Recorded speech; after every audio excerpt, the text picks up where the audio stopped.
bankrupt. That's what some are saying.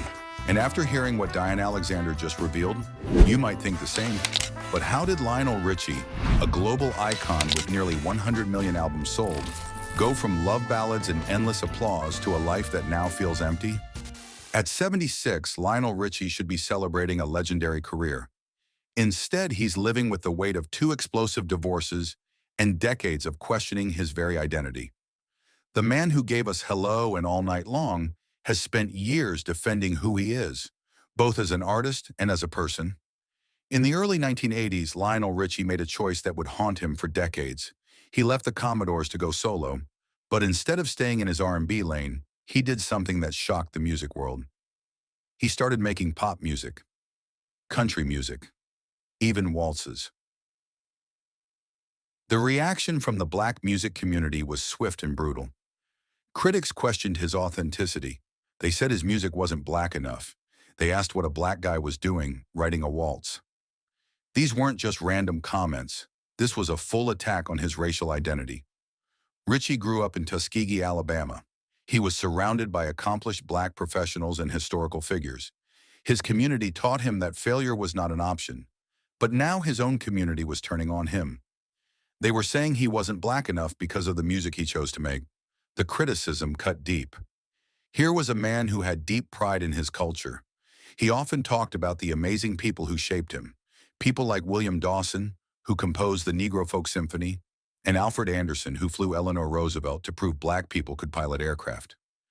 These were his heroes, yet people were questioning his blackness because he wrote pop songs. Richie fought back with a powerful statement. He said he wasn't trying to be the greatest black writer of all time. He was trying to be the greatest writer of all time who happened to be black. This wasn't just clever wordplay. This was a man defending his right to create without limits. But the damage was done. The questioning never really stopped. Every song he released was scrutinized. Every genre he explored was criticized. He was caught between 2 worlds, trying to reach all audiences while staying true to his roots. While battling critics about his music, Richie's personal life was about to explode in the most public way possible. He had been married to Brenda Harvey for 18 years. She was his high school sweetheart. Together, they had adopted Nicole Richie when she was just 9 years old. From the outside, they looked like the perfect family. But behind closed doors, things were falling apart. Richie had started a relationship with Diane Alexander, a dancer he met at the 1984 Olympics.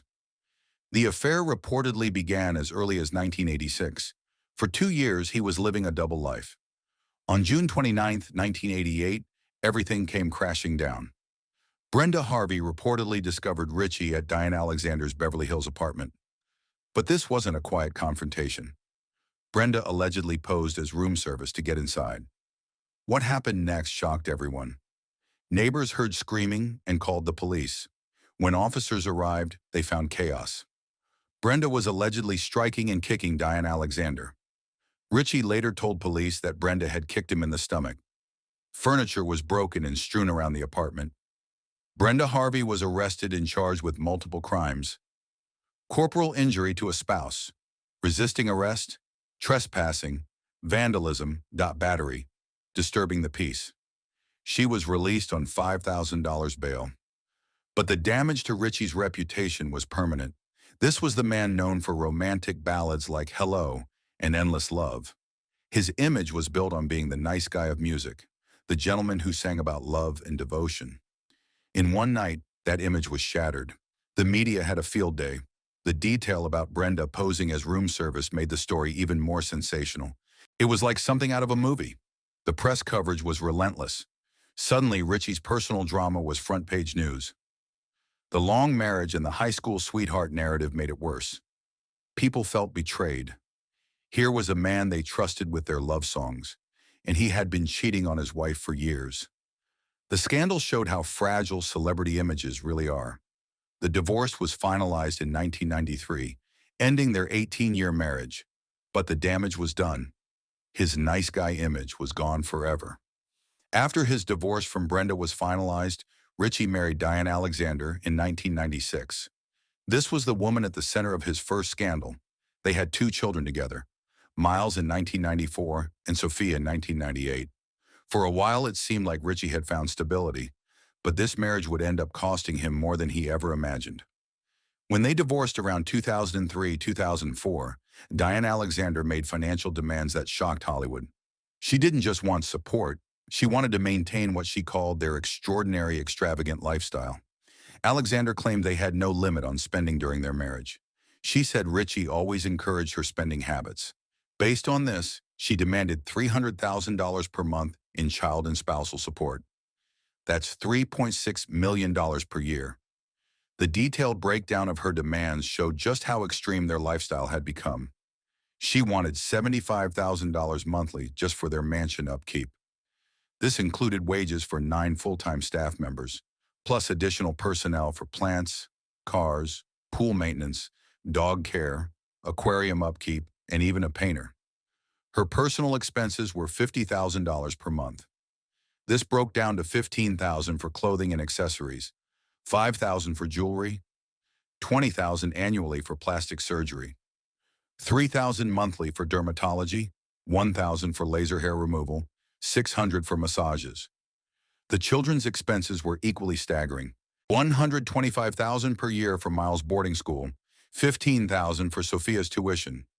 Even their charitable contributions were massive, $2,000 to $3,000 per month. These weren't just numbers on paper. This was a glimpse into how wealth had created a lifestyle that required vast sums just to maintain. Alexander's justification was simple. Richie had never had a problem earning money, and they always spent at least that much every month. The divorce became one of Hollywood's most expensive. The final settlement was $20 million. This wasn't just a legal transaction. It was a public spectacle that transformed Richie's image once again. While the Brenda Harvey incident damaged his nice guy image through scandal, the Diane Alexander divorce presented a different problem. Now he was seen as someone whose wealth enabled extreme demands. The public had to choose between seeing Alexander as demanding or Richie as a victim of his own success. At 76, Lionel Richie has achieved everything a musician could dream of. Nearly 100 million albums sold, global recognition, a career spanning 4 decades. But his personal life tells a different story. 2 explosive divorces have left their mark. The first destroyed his wholesome image. The second showed the world how his wealth could be used against him. Both became public spectacles that overshadowed his musical achievements. The questioning of his blackness early in his career forced him to constantly defend his artistic choices. He had to explain why a black artist would write pop music or country songs. This wasn't just about music. It was about his right to exist as himself. These challenges didn't derail his career, but they changed how people see him. He's no longer just the romantic balladeer. He's the man who had dramatic personal failures, the artist who faced constant identity battles, the celebrity whose private struggles became public entertainment. Today, when people think of Lionel Richie, they don't just think of his music. They think of the drama, the divorces, the identity struggles, the man who sang about love but couldn't make his marriages work.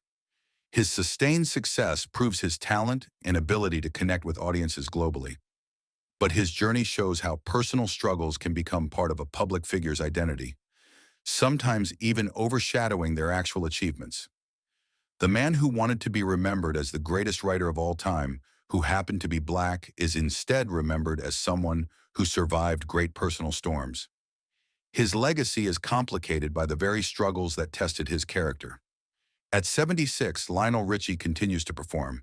He continues to create, but he also continues to live with the consequences of choices made decades ago.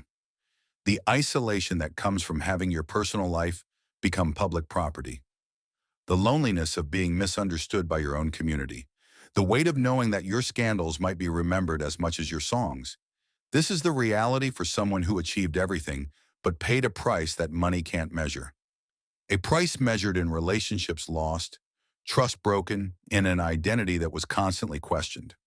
At 76, he remains a legend whose impact transcends both genre and personal controversy. But he's also a man who learned that success in music doesn't guarantee success in life.